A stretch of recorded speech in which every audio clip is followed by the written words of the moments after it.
Wacha tupate Wakenya wengi watuzungumzie, na usikae topo kwa listener, request the mic. Tunataka kusikia.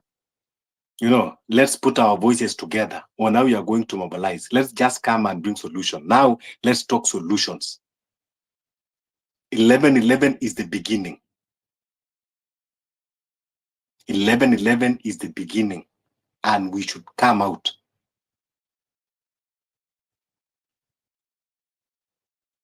Revolution is about momentum. So mtu aseme kwamba ile tulienda, there is hatujawahi kufail tangu tuanze 2025. First, you should congratulate yourself on that. Hakuna maandamano ishawahi kufail. All this was about building momentum. So now we are saying 11-11, we boycotting Safaricom. Tafadhali, get away from Safaricom for your security. Na pia to sabotage the Safaricom because they are the one that they are aiding and helping a regime that is killing us and oppressing us. 35% of Safaricom share are owned by government, and a good number of shares are owned by William Ruto as himself. Don't forget that one. Don't forget that William Ruto as an individual has a lot of shares in Safaricom, more than any other Kenyan. So that you know the reason why you need to boycott that Safaricom. Wakati unaongelea Safaricom, lazima uweke Ruto in the same sentence.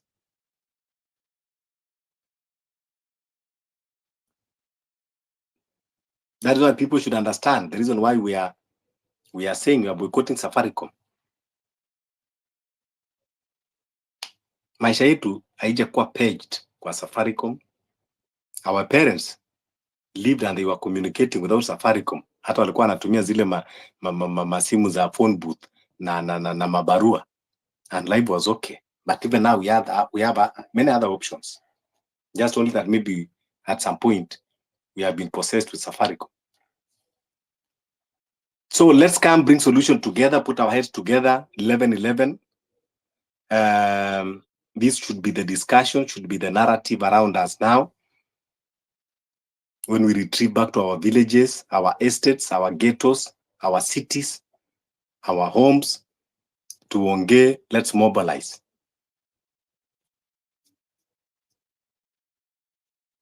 Revolution now, it has to be resistant revolution. Tumechoka mambo ya bendera na maji na simu haiwezi kutusaidia hiyo peke yake. We must come out strongly. Sababu hii regime haijui anything about the constitution. They don't care. So tell us, tufanyeje? 11-11. We need collective voices.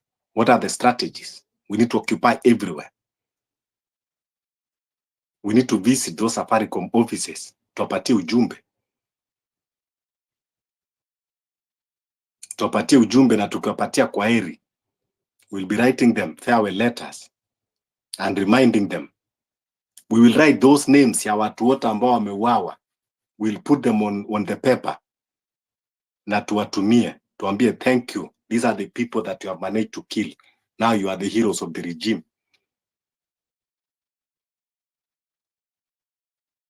Before the end of the show, vile nilikuwa nimesema, we will be sharing the number of the CEO wa Safaricom. Salamu zitaanza leo zikienda mbele. Inde salamu utakuwa unaandikia jina mtu mmoja ambao unajua kwamba ameuawa. Hata uhitaji mambo mengi, unaandika tu message to the CEO. Hiyo jina tumtumie tu hiyo jina. Let him go and do research. We are going to do salamu in a special way. Jina za kina Rex Masai wote unaandika. You can write 5, you can write 10 and just forward the names. Don't put many words. Just forward the names of our fallen heroes. Most of them that were tracked using Safaricom lines. So we'll be writing those names na kutumia the CEO. Wacha aenda kaya fikiria. as you are building momentum towards 11-11.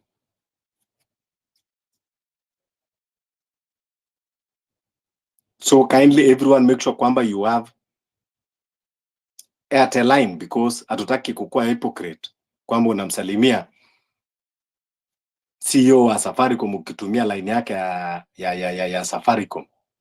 Hapana, use another line ndio ajue kwamba tumetoka. Huwezi kumpigia kwa heri wakati bado unatumia credit yake na pesa ni yako, lakini credit imetoka kwake na sim card imetoka kwake.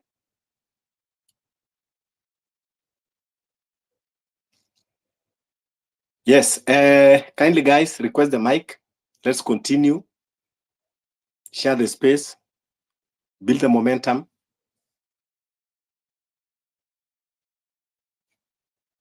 Mobilize. Patrick, I see you. Our comrade DK Gift. Come and tell us umefikia wapi kwa civic education and what is happening on the ground. We say that yes, even as we are planning revolution, we will not relent. We will continue other wing of civic education, because people have to understand. Finance Bill 2024 wameanza kugawanya wakirudisha pieces by pieces, bringing it back. Sooner or later it will be complete na watakuwa wameiweka. Wajinga ni sisi. No, we are not that stupid. We are very conscious now. So the only way ya kutoa huyu jamaa ni through revolution. That is what we have been saying. Tujaribu tuangalie left, right, center, tugeuze katiba, tufanyie nini, there is no other way.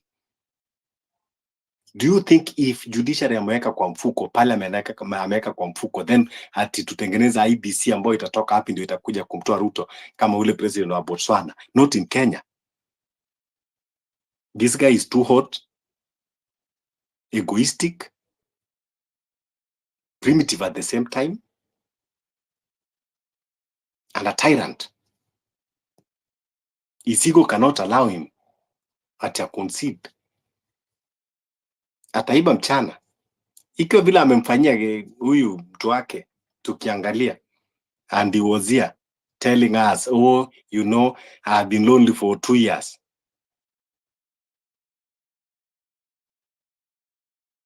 We should not buy those bullshit.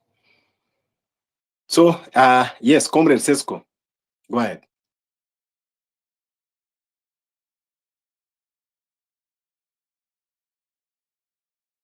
Unajua Fabish, unajua right now even conversations tunafaa kuwa tuna have ni kueducate watu venye kunaenda, kwa sababu finance bill ilianguka, watu wakakufa kwa street, but then wameenda wakaikatakata, and I've started seeing actually the proposed bills zenye zinaletwa sahi, it's what finance bill entailed. I'm telling you that KESRA, Kenya School of Revenue Authority, iko na graduate sahi around 5,000. They have been trained within a span of, I don't know, 1 and 6 months. Now hao sasa wanaandikwa job huku mashinani sasa. They are going to check into people's phone, kuangalia kama uko na till number, kuangalia kama return tax. Yani kama mtu ako hapa na anajua haja return, just go and return those taxes, because they are going to make your life terrible.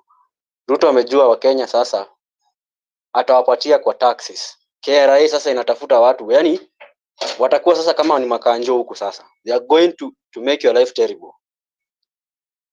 Hiyo hata hawajapost kuoneshana graduates wamemaliza hiyo nini. Wanapatiwa simu and everything, na wanapatiwa ma uniform, wako wanazunguka huku ndani mashinani. Wakipata umefuga kuku huko, umefuga kuku wako kama 1000 hivi, utakuwa unaelezea. I mean, penye sasa tunaelekea, it's fire.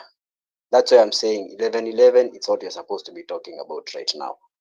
Every system has failed. There's no system that is working in Kenya. Judiciary, kila kitu. No arm of government that is working. It's very funny today that yani priorities hazikuangi nini Kenya. Yani these politicians, they have paid people wakuje kwa KICC wa scream huko. Because I don't know if kuna Mkenya kona akili timamu angekuwa ameenda KICC saa 2 ameingia huko atemegoja Kithure aapishwe, and then they are screaming there, anaongea, they are screaming as if yani anadanganya wa Kenya all it's good. It was so bad that Kenyans up to right now wanaweza pewa 200 waende wascreamie mtu huko KICC, yet people are dying in hospitals, no system is working. I mean, it's high time people should know that the revolution is a way to go. Right now sisi wote kwa street on 11/11, that's it. Now we are praying to God that lecturers wasikuwa wamerudi class by hiyo time, so that we get time to go to the streets. Listen uko hapa na Ron, you can take mic, one of you mwenye ako ready kuongea.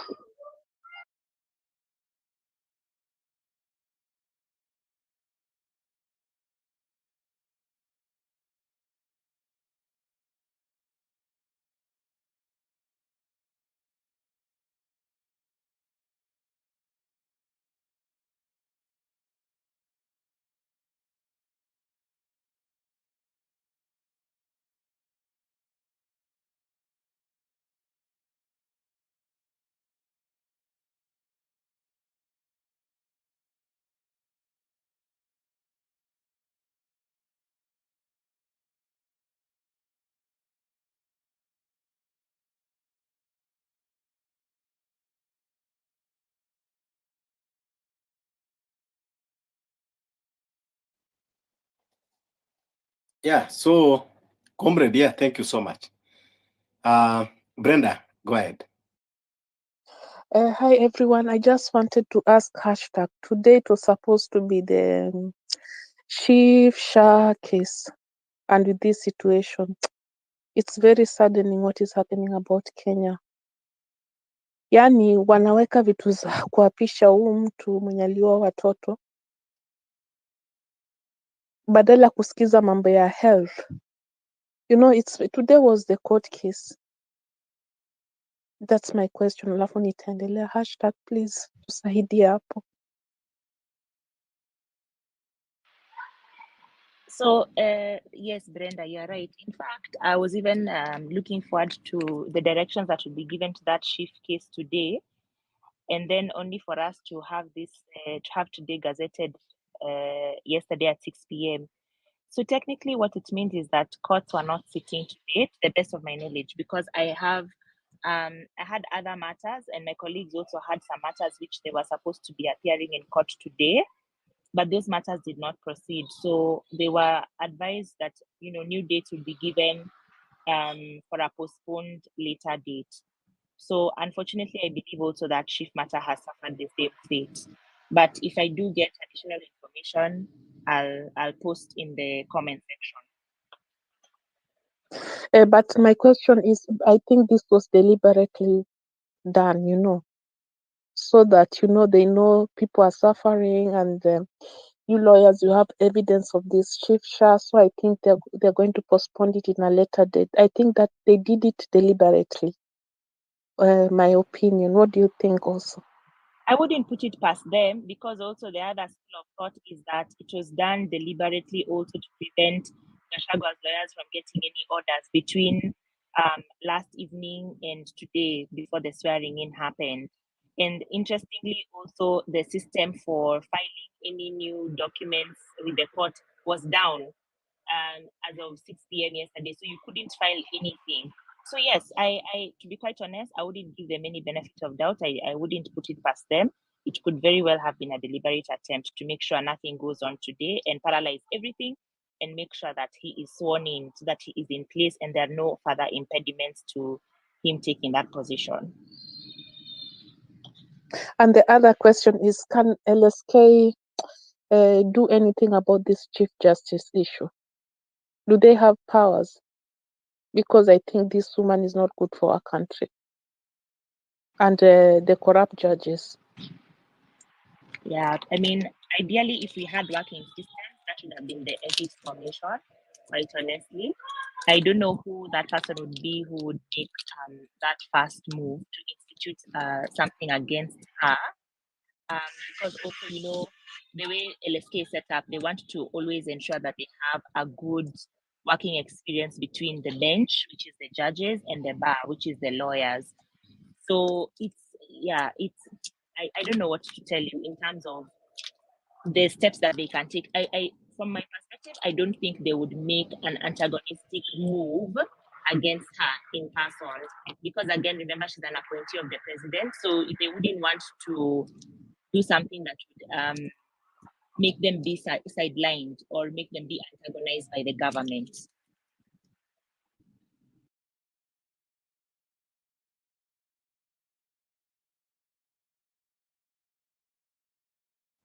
Brenda, Yes. you know, one thing that we should understand is it is not now a matter of sijui who can do what.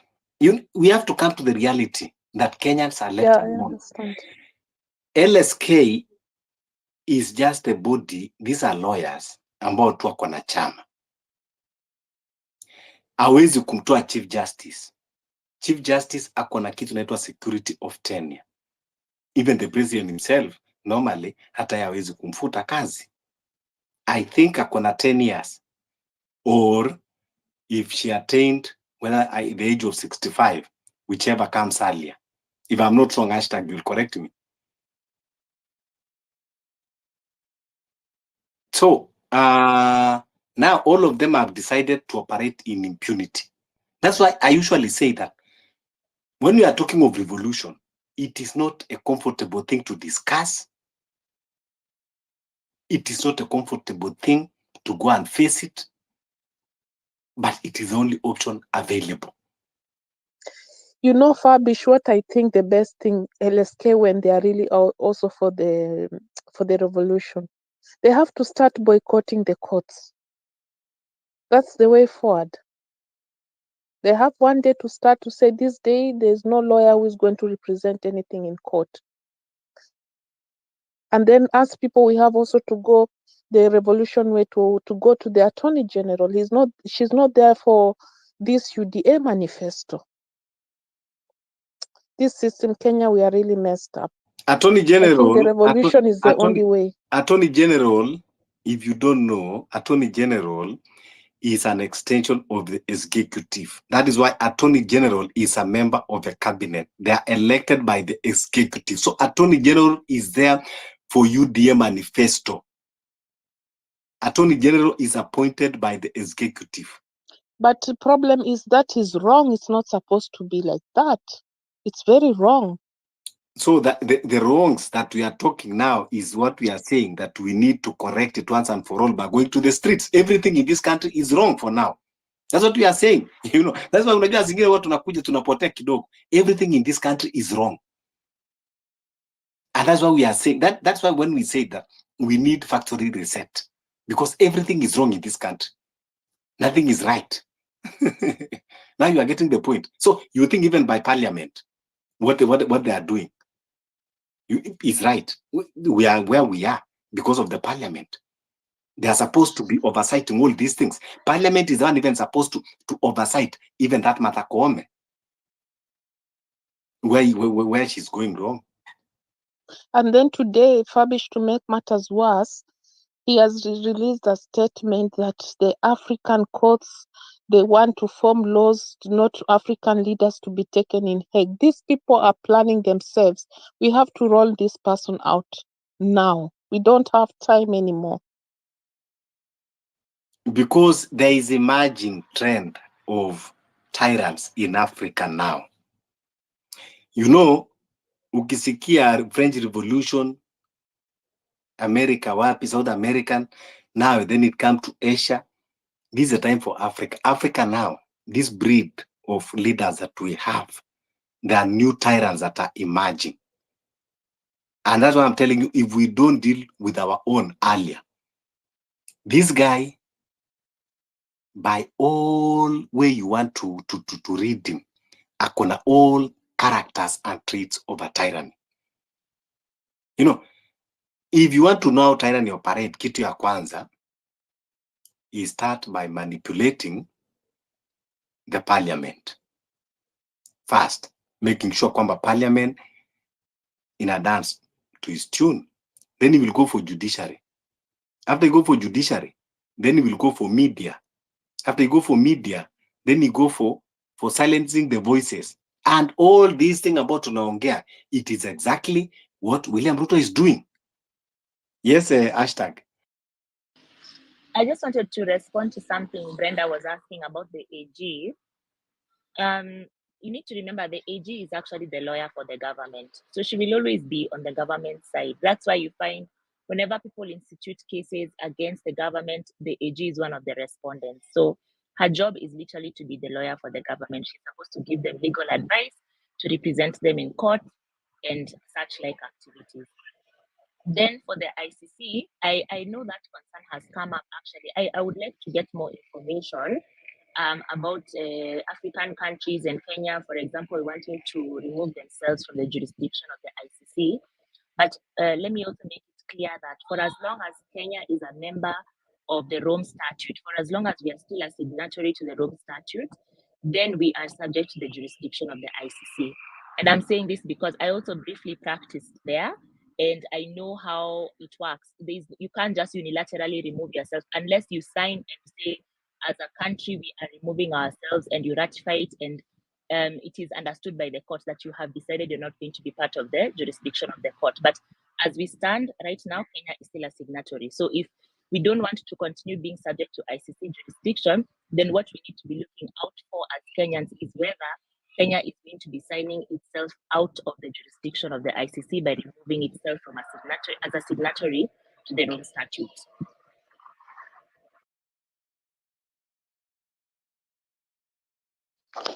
I mean, there's no way, I agree with you, hashtag. There's no way unaweza sema ati Kenya, African countries, maybe you must go to ICC, lazima. Si ati labda uku umetoka kwa the union. If you're not in the United Nations, you're not part of it. That's when now you are not under the ICC. But regardless of that, uwezi, lazima Hague utaenda as long as you're part of those things like kina COMESA and stuff. You cannot just agree ati you're not going to be subjected to that. Like, that's why you're saying mashinani watu wanafaa waelewe what happens. Hague ni wapi? Juu kuna watu wasemanga Hague na wajui who entails Hague. Si kila mtu anaweza pelekwa Hague. Yes, kunao. Why? Those are the things I think people are supposed to be educated about. Wajue what happens there.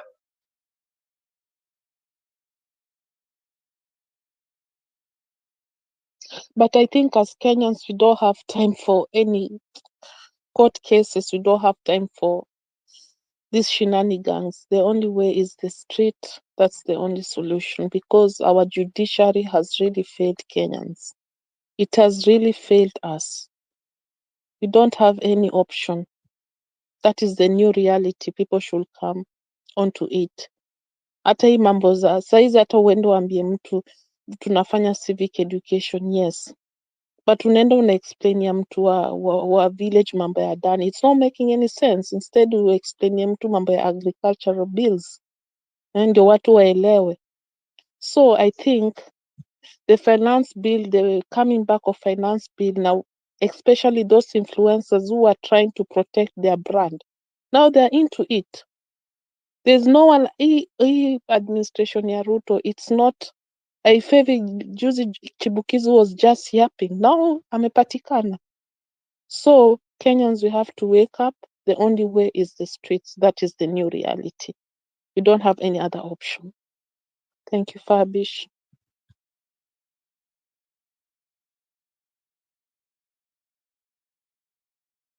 Patrick, go ahead.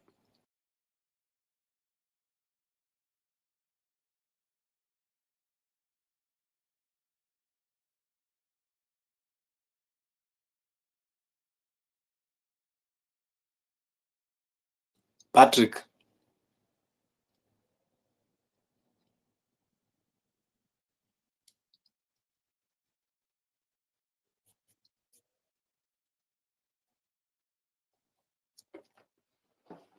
Yeah, hii country hakuna kitu inawaka.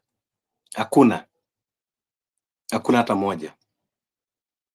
So unajua, initially civic education zingine tulikuwa tunafikiri tatusaidia kupeleka memorandum, kupeleka yeah, those memorandum kotini, kupeleka parliament, maybe itasaidia, lakini tumeangalia kwamba they don't care. anything ambao wanafikiria wanataka kupitisha, na that's why hata hiyo kesi ambayo ilikuwa kotini ya Dani, it can take any shape, haiwezi kutusaidia kwa sasa.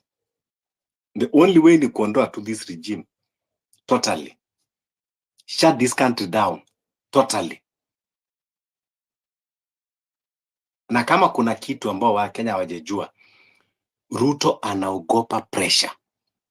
That is why he's ready to use money to buy the opposition leaders so that they can give him that comfort, that peace of mind.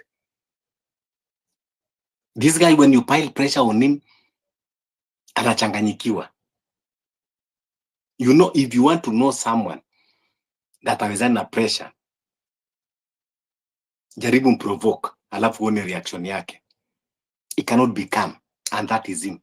That is why you see, ile 25 uliona bila alikuja kureact. If tungekuwa tuliendelea tena 3 days, hata maybe angetoka. So that is why you see always, you don't want to be criticized. When you have a deputy president that want to criticize him, he better take him out. Then akuwe na mtu kama Kindiki, mwenye hawezi kumpatia pressure, a loyal one. That is what he wants. Ruto wants loyalty.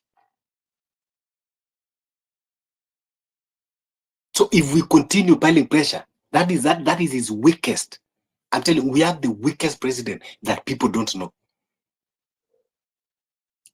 When we were leaderless, the pressure on him was too much because he was trying to see how he will infiltrate, suppress us by buying our leader, but he could not find that leader. Ndio sababu akaenda polepole akanyemelea, ndio akaenda akatuamsha kina Morara kuwalipa na kuwapatia strategy how they are coming to kuja kuvunja the movement. So if we rise up together now and we give him pressure, he cannot stand pressure. He cannot stand pressure. Yeah, Patrick.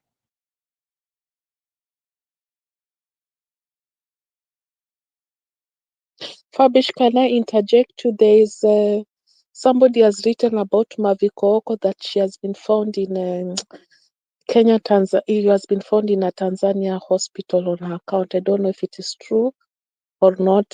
Can somebody just check if that is true? Where?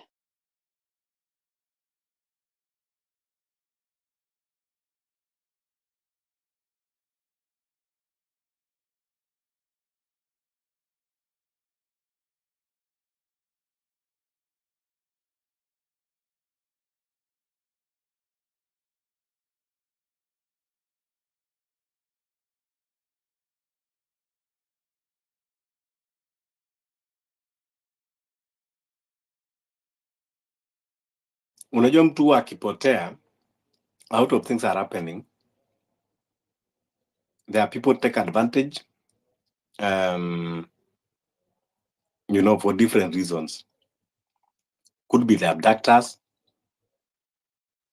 that they are just, sending those messages to confuse people. The other day we read nilisoma hapa kwa account ya Afrika huko akisema kwamba pound and save and kesho nitaongea. It was on our account. So we don't know what is happening on that account. Many things have been posted there. That means the abductors are in charge of that account. That's why they keep on posting things. The other day nilisoma another tweet ikakuwa inasema sijui kwa wapi kule sehemu za Garissa or somewhere, Garissa State Lodge, that she was being kept there. So probably the abductors are trying to, pushing different things to just confuse people, because that's how this system operates.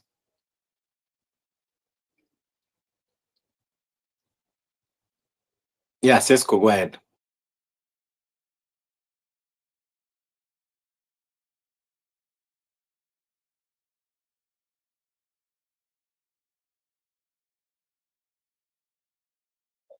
I mean hakuna system ina work Kenya, even the judiciary. Hakuna venye mnaweza toa nani hapo.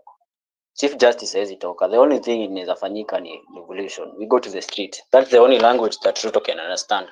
Hata mpeleke Ruto huko Hague, nothing will happen. I'm so surprised that this nini huyo ambassador wa US, what's big deal lazima attend such event. Deputy president akiwa sowing in, mbona ashinde akiattend? For what reason? What picture are they giving us? Ama what message are they giving us? Na anakuwa recognized. Why? The only thing that is going to work in Kenya, hadi si mambo na story mingi, hatutaki hizo story mingi. A Bingwa's language here telling us about the constitution, the articles, hiyo ni ufala. Kenyans don't want that. We need change, and the change we are talking about is going to the street. Ruto atusikia hapo, kama atatusikia will come in another way. For 11 we are going back to the street with our phone na maji na venye alikuwa nasema, kama ataua watu endelee kuwaua, because even if we stay like this, there's nothing we are gaining ama we are losing. Either way, tusipotokea bado tutaishi kuumia. Tukitokea tuumie, God forbid, and the country have change, then itakuwa better. The only thing we are talking about right now is it's about 11. Stories zingine watu wachane nazo. The health system ifanye kazi. Jana kama mtu aliona this, yes, mwenye ameingia juzi wa health amesema kama unajua shift haitakusaidia, go for private insurances, and then mko mtafuta insurances za private basi, because that is what he said. Lakini hiyo hizi onyeshana kwa mainstream media, but iko online, mtu anizeenda aone hadi. He said if not a must you enroll for shift, then you can go for private whatever. It's like a favor they are doing for us. Yani government imefika mahali sasa services za wananchi na wanachukua tax ni favor. We are asking for favor. The audacity in this man. Anakuja leo kuongea anasema ati more teachers have been employed. You're employing teachers and the ones wenye wako employed say they are not paid. It's not making sense, and Kenyans are buying that. Hatutaitikia hiyo ufala. Asikie kama anasikia, atugojee tukuje date 11. That is the only thing you are pushing right now. 11 you are getting to the street. Na tutamatch, tutaenda huko kwenye tutaenda, tutatokea wengi kuliko hata venye ilikuwa mambo ya finance bill, because right now finance bill imerudi, whatever was proposed in finance bill wameikata wanaileta in terms of bills. Wakenya wanafaa waamke wajue what has been happening and what is happening. The only thing we are going to do is go to the street. That is the only language that Ruto understand. Hata tukuje hapa tuongee, tupeane insights, tuambiane nini, Ruto does not care about that. He does not. Amewaletea content creator hapa Morara, anawaletea episodes za Vampire Diaries. Mnakuwa confused. Sasa people now are waiting. They don't have actions. They're just waiting for Morara achie episode ya Vampire Diaries. Hiyo si change. Hiyo ni story. Wakenya wanapenda content sana. And that's why they give following to people who are not making sense. Hata msanii akikuja Kenya aongee vitu ina make sense, nobody is going to listen. Wataenda kusikiza mambo yenye kuna upuzi. That's why they are going to give the following there. The audience inatakanga ufala. And we are tired of that. That's why you're saying Morara is a project of Ruto, because it's not making sense. Even these mainstream medias, they are just selling, they are selling the agendas of these people. Ni kama they are paid. I was watching Citizen in the morning, Omeleta Ujama is a lawyer coming here to speak about Murima people, at what he has done, but who cares? Who cares about mtu ni wa Mlima ama ni wa wapi ama ni wa Coast ama ni wa wapi? That is not the language you understand right now. It's so bad that Kindiki ameapishwa, watu wanaenda Citizen imeenda huko Tharakanithi huko Kachangasheni sijui wapi places huko ndani interior kuchukua watu video wakisema, hata wengine hawajui jina ya Ruto. Mwingine anasema Samuel ati amemwita sijui Jacob sijui nani. I mean hata hajui majina ya president wao, but they are there wanapiga makofi wakisema ni vizuri. Sasa Gachagua alikuwa Mlima, nini amefanyia Mlima? Tuongee ukweli. It's Nkuringa tu utaringa useme is from your place, but he's doing nothing. But watu wa Tharakanithi wacha washerekee, because I mean that guy maybe is going to be working for the president and for the people of Tharakanithi, because it's very clear from his speech Amesema is going to be loyal to his boss, is going to work with the boss. Hakuna mahali amesema atafanyia kazi wananchi, because hata si wananchi wamemchagua, ni huyu jamaa. In real sense, if we talk about it, hakuna mtu amechagua nani. Huyu ni project ya Ruto, puppet wake ndio amwambie hivi na hivi. I'm not for Gachagua, I don't even like him. Hata wakisikia watu hadi ukithule, we don't care.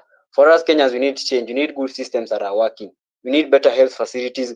Tunataka better education systems that are working. That is the thing that is the language we understand. Mama kutuletea mtu wa mlima ama mtu wa nini, that is nonsense. And right now media na whoever has numbers is now focused on that. Mainstream media inaenda kushoot mambo yenye ilikuwa ina happen huku Dumberi for this guy Maina Jenga and whoever. That is now what is happening. People now are looking, waiting to see what is going to happen. They are not looking for a change or anything. They are just looking for one. Kuna mtu sasa amegojea hivi asikie sasa venye watu wa mlima watasema. I mean, it's nonsense. It's a lot of nonsense that is happening in this Kenya. And the only thing we have to do this for this revolution to work ni sisi kutokea street na kuambia Ruto Kenya tunataka, because that is the only language that this guy understands. Either way, amenunua watu wote wenye walikuwa wameanza hii revolution. Morara ni project yake. Hiyo hata sijui kama mtu anaweza argue. Morara is a project of Ruto. Is in bed with the government. Kazi ni omba tu na pesa isaidie wa Kenya ama anyone. Sijamuona akivisit people, comrades wenye walikufa kina Rex. I've never seen him doing that. Kazi ni kwenda barabara huko, anasema hii project ilikuwa ifanyiwe, so ijafanyiwa. Okay, ijafanyiwa, then where's the solution of it? Okay, umetoambia we are not lawyers and you are funding you, so but Kenyans wako hapo wakimpea numbers, but when we ask for his accountability and not to block that, because that's what he does. Mnasema government nasema public participation, wakienda huko chini wakianalyze wanasema 60% are in line with the government and 40% is not in line with the government, and it's clear that tumeona 60% hata si 90% are saying we don't want this, yet mnaenda huko na mna gazette mnasema 90% wako in agreement with the government, na mumeona we don't want. There's nothing that is happening in Kenya that is right. Huku mtu akiiba kuku anapelekwa mbio sana. Hiyo koti inaharakisha hii maneno ya kuku mbio sana. Mwizi akiiba kuku ama mandizi or something anapelekwa mbio. Lakini ama shenzi wameiba billions of money, ni kama wanaenda kupaka mafuta hawa watu. Martha Koome this woman is actually now this is actually now proving us something else. Hata mimi naogopa sasa Chief Justice mwingine asikuje akue kama asikuwe female. Tunaona ni kama huu Ruto sijui nini anafanya hii mambo. Attorney General ni mama pia. I've seen them there when walikuwa wanaapisha Kithure hapo. They are all female there, all of them. Yet females are dying here. You're talking about femicide here. They are still sugarcoating the whole shit. Wakisema si femicide. It's not a gender. I mean, Karen Nyamo anaingia hapo mbio. Amefunguliwa ingie. Yani ni drama. Kenya ni drama. Yani tunakaa na videos. Drama after drama. It's so bad. We want to end that. And the only thing we're ending that is Revolution 1111. Tutatokea na tutaenda. People are arguing that Professor Kithure Kindiki is going to make this Kenya work because he's a professor. I'm like, people are stupid or what? They don't know the work and the duties of a deputy president. He's not a CS. He's assisting the president. And if the president may fail, even the deputy president may fail. He's not a CS. It's not that ati Gachagua ametoka health services zitakuwa improved. Zitakuwa worse kabisa hivyo venye ziko sahi. Security si itakuwa mzuri juu nani Kithure ameingia. It is going to be worse. All those systems are still going to be worse. The roots of these problems ni huyu mjamaa Ruto. Until tumtoe, because he's the cause of all things. Hata mchange nani mweke nani ama mtoe nani mweke nani, it's nonsense. Nothing is going to work. He's the head. Akitoka, Kenya will change.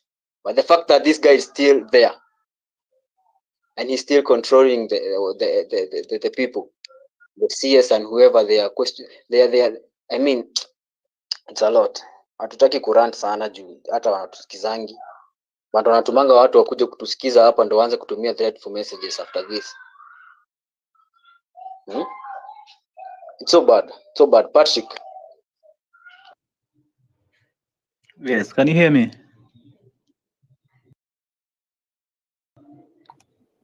Can you hear me? Yeah? Yeah, go ahead. We can hear you, Patrick. Tunakusikia. You can hear me, yeah? Yeah. Patrick, tunakusikia. Ongea, tunakusikia. Santi, thank you, Fabish na Siska for this show. And yeah, you are right. Everything in this country has fallen up. Unajua, I think I was just doing a recent study to understand how Ruto captures all these institutions. Na nimegundua kitu moja. When I was listening to the High Court case, ndio nikajua zile strategies William Ruto hutumia capture these institutions. Parliament anajuanga wabunge wanataka tu pesa ya kwenda Harambee na wanataka matenders na kupewa some little cash. He knows that tactic. Anaitumia all the time. Tool ya Ruto kutrade na hizi institutions ni pesa. Judiciary kile nimerealize anachukua wale spouses wake wa majudges anawapea kazi. That's what he's doing. Anachukua ma spouses wa members of judiciary, anachukua wale relatives wao anaweka in key positions. The way you saw that judge ambaye bibi yake mwenye ana run a state corporation. So that is a way ambaye we judge ako captured. Hawezi rule anything against the state. So today, vile tunaendelea, I want to remind you that before the 2010 constitution, Kenya ilikuwa close to war in 2007. And the major reason why we were about to go to war in this country in 2007 was that after elections, nobody trusted even the jury to take a case, the judiciary and all that. So mimi niko nasema saizi for now, wacha Rigathi I go through the court system. Aende Court of Appeal, aende Supreme Court, and let it be known. Let us not assume that it's only the High Court. I want the things to run the whole course. Court of Appeal, Court of the Supreme Court to do okay. So this is how the system is. Watch our complete, because now if you rise up now and unasema you don't trust what the High Court did, they say, but this is the Court of Appeal, then there's the Supreme Court. So let us give them a chance to pronounce themselves on these issues. I want to confirm conclusively that the judiciary is indeed captured. I don't want a shadow of doubt that when Judge moja mamwili, I want it to be confirmed that the whole of it is captured. Now, one thing you realize that our president is that kind who is so paranoid. Ni mtu wa mwoga sana. And kitu kidogo tu kitamtetemesha. Juzi niliona vijana wana meet cultural event huko Ndumberi and the state was so scared. That small thing too, it was so scared. So what I can tell you is this. You have not seen anything yet. I think what is cooking will shock you guys. People are just mark timing. They are waiting for the right time. And when it explodes, it will be worse. You know, initially Kenyans walikuwa wame lose trust na parliament. Wakasema, okay, wacha tujaribu judiciary. So wameona what has happened at the High Court. So it's just a matter of time. I can tell you that. It's just a matter of time. You're going to see what you cannot see. There's some information I cannot share here for security reasons. But I think when you look across this country today, the nation is pulsating and people are just waiting for the right trigger. And I can tell you the trigger is going to come very soon and at the right time. A major one. It's just going to happen organically and people will rise up. And that is one thing that I'm proud of. Vitu zinajiset to put themselves in place. You know the way June 25th will happen. Ilianza TV pole alafu ikafika mahali kalipuka. But now we know that these guys are going on with abductions and they're doing all these kind of things, and people are watching. And some people have gone underground, and they're waiting just at the right time to do their action. I can tell you, Kenyans, any action that will rise up, majority of the Kenyans what support, not as a bus. That is it. Because as we speak today, this regime has totally failed. We don't have a regime totally. It is totally failed. So somebody has captured all our key institutions, and now he wants to turn himself into a dictator. And that's something that Kenyans we are prepared to stop by all means necessary. Those who understand that, we're going to stop that by all means necessary. So for now, I'll say, keep your ears on the ground, keep your eyes, look around, and there are so many things that are happening because watu wengi wameretreat kwa background because of these abductions and all that. So people are laying key strategies of how to deal with everything. So what we can do here, one thing, we can have our message clear. Let's get our message out as we are doing here, make our message out clear. And also let us have our media of how to communicate and pass our message. Because tukuwe na channel ambayo message yetu itaanza kutembea. Message tu itembee. Wacha message itembee. Na watu waanze ku-on your message. Because nation size ni watu wanatafuta what is the way out. Ni kama mtu amefungiwa kwa room na anatafuta njia out. Ukimwonyesha tu njia hapa, mtu atatoka. So that is where we are as a nation today. So I want to encourage you that let us continue with our messaging and let us re-strategize and let us network. Let us network because, things which are strategic, you don't discuss them in public. But if we network and strategize, we can make a step ahead because there are several people who are listening here. They can listen to your strategies, they listen to how you're doing it. But let's just network. Using these forums, let's network and get our messages out. And then there are so many things cooking up. So let's keep up pressure. Thank you.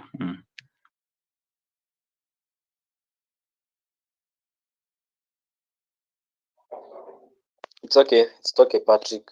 We are actually aware of what is happening. Kwa ground si ati mambo iko sawa. I know those people are not feeling good because hata amekuwa scared because of that. Hiyo watu walipatana Dumberi na nimesikia amepeana statement hizo mambo ya Mugithi inaenda kwa clubs and whatever, people should stop. I think he's a very coward guy.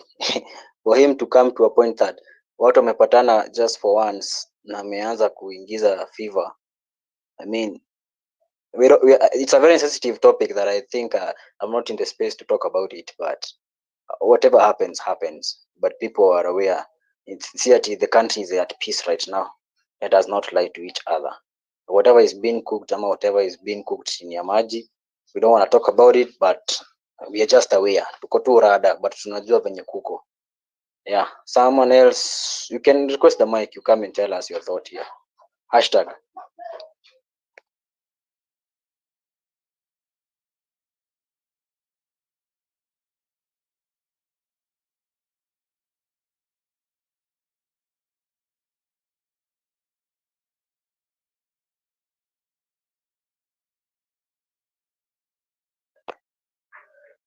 You can request mic, you come we speak here. Here we give out mic. Hapa si kama hizo spaces za ukia mtata with the big words and no solutions to Kenyans.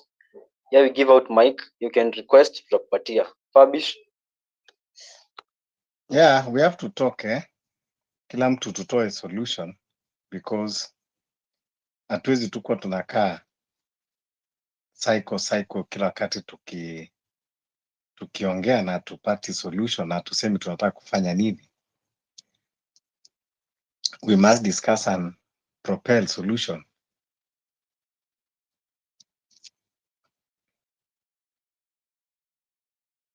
Jabonji, how are you doing?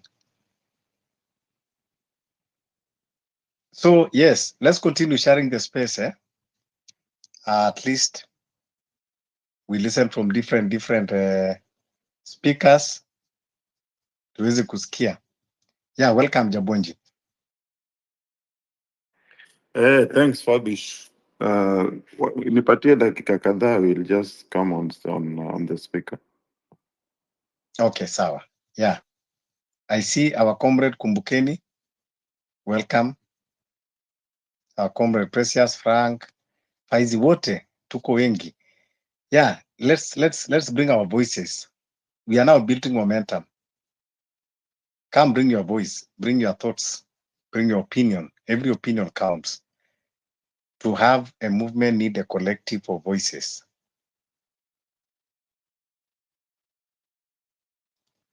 So don't just be on the listeners panel, comment, come to the speaker, tell us. Yeah, Fabish, yesterday, unajua, I was listening to this Okia Mtata guy, yeah? And Yes. I learned something that I always like taken for granted. This guy, the way he was talking, for example, we guys, we are always talking about we the people. Unajua? So this guy went further. I hope most of you were in that space. So this Okia Mtata guy went further and said, we the people means a Kenyan with the vote. Unajua? Kwa sababu at the end of the day, Ruto is there because of our vote somehow, but we don't know if this time we will use the vote. But putting that aside, where anytime someone comes to space and talks about the changes, we also must make sure we have that vote. Unajua? That vote, that is what makes you we the people, because that is the deciding factor. Because whether we do revolution to a toy, at some point we have to vote in someone who is the president, who is democratically elected. Unajua? So we always have to remember this thing. We've been taking it for granted. Unajua? Like you look at the number of youth who've been voting. You see, like me, I speak for myself sometimes. This year, the last 5 months, the interest of Kenyan youth in politics has been amazing. Unajua, me, if I look at like the way my nephews, my mother, the way they are now interested in politics after the 25th June, it's so much encouraging. Like we people we are owning up, to the cake. We are looking at the mistakes of our parents and we are avoiding them. Unajua, the only thing that still huwa inanipatia this fear is that there's this narrative about the tyranny of numbers and the tribal, the way people are being, unajua, you see a neighbor, mtu tu mko naye umekuwa ukimsaidia, hana rent, unamchip up, but that day ya voting, that's when the differences come. And sometimes it's not even the politician, it's just us. Unajua, I don't know, we need to get rid of this culture. Mtu tu ako poa, umemsaidia campus, even you give them job, you employ them, it's not like you're like blackmailing them that if you employ them, they must go your way of thinking. No, I mean, like at the end of the day, these guys, the decisions they make on the ballot, it's just whatever you do, they just have to wait for the decisions from home, from their mother, like from the millennials, they have to look for them. What is the decision on the ground? Unajua, what are they talking about? And they just follow that line like sheep. This is what we need to get rid of. Unajua, Fabish, sometimes we talk here for hours and hours. Unajua, even don't get me wrong, I'm not discouraging anyone, I'm just being factually and realistic. Sometimes you can speak. For example, I remember very well 2022.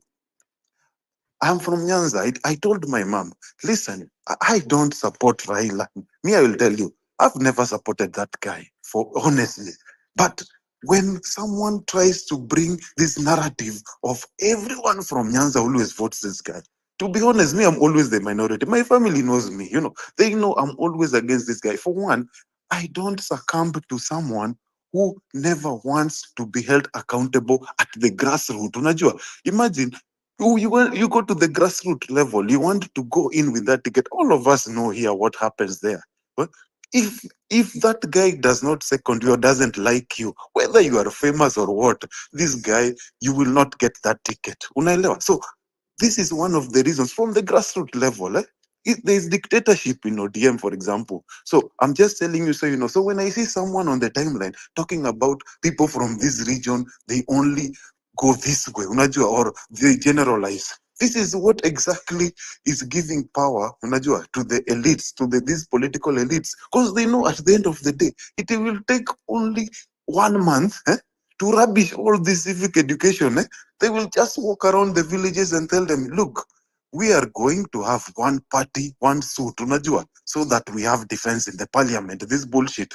So that when they reach there, they are able to pass all these bills zenye mnaona, left, right, and center, unajua. So you ask yourself, when you are here in this space today, ask yourself one question. At the end of the day, don't come to this space kama usha make mind yako where you are going to vote. Don't come here with a fixed mind. Come here ready to learn and ready to follow facts, unajua, and look at the history. If you cannot learn from history, you keep making the same mistake here to vote emotional vote, then Ruto will not come out of that seat easily through ballot. Everyone agrees. Everyone when wanaongea kwa television utasikia wakisema kutoa Ruto 2027 will be a joke. Unajua, look at how this guy is capturing the judiciary. IEBC hata ajali. This guy mind yake mnaongea 2027. This guy mind yake iko huko 2034 huko. He wants to extend. Get. He's playing a very high game. We have to reach his level of strategy. Unajua, let's reach his level. Let's argue there ahead of him. Unajua, but the first things first. Fabish, let's insist kila mtu akuwe na vote. Anything can happen. Revolution can happen anytime. It's not a matter of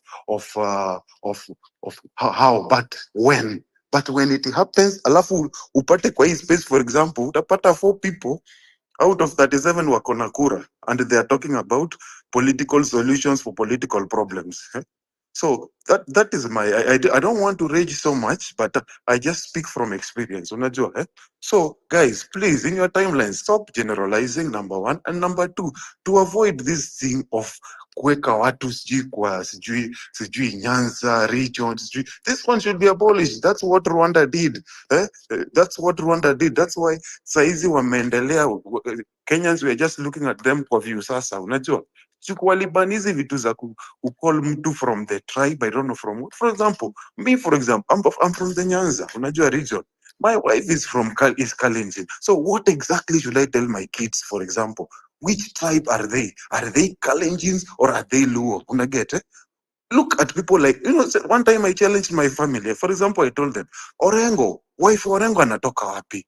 Okay, mtoto wa Raila, kijanake alioa wapi? Let's start from there. Okay, Babu Owino, wife yake anatoka wapi? But you find that there is this thing about ethnic classism or tribal classism, yenye tu ukioa from outside, inakujanga tu inatokea from our parents and grandparents. Unaget? We need to get rid of this from the grassroots. This is where it comes in. Unajua? So me, when someone sells for me this thing of tribalism, me huambia, let's start from the leaders you pick. Unajua? Mwenye wanakuja wanakuambia hivi at you need to vote this way because these guys did this.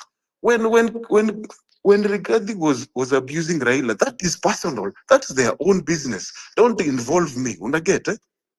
Rigathi kwenda, I don't need to celebrate or to be sad about anything. That is not my problem.